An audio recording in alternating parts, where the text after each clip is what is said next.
in some ways, the advances in medicine are actually saving patients from potentially morbid operations, which even as a surgeon, I'm glad for. So, considering the advances in biologics, considering the advances in oftentimes leukemia, 50, 60 years ago, if a child was diagnosed with leukemia, it would be a death sentence.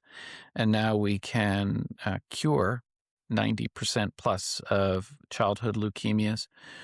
Where is the state of practice and curative treatments in regard to tumors of the brain? I know there are multiple kinds of tumors and it depends on where it's located, Mhm. but is the field of neurosurgery making significant advancements like with blood-borne tumors Mhm. in your world? Yeah, so the surgical so there's two pieces of that. The surgical aspects are making advances, which we introduce newer techniques and less invasive methods to take tumors out, but also better understanding which tumors really need to be resected versus those that don't.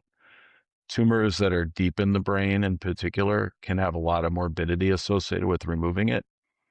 So understanding the genetics of the tumors and knowing which ones benefit from an aggressive resection versus those that don't really impacts what we do.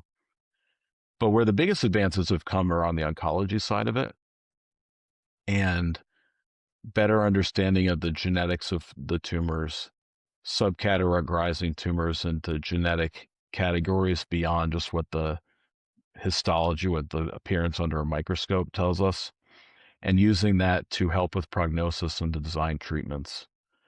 And then this whole flurry of immune modulating drugs and the monoclonal antibodies and everything else that have really been a real game changer for some sorts of tumors that we deal with.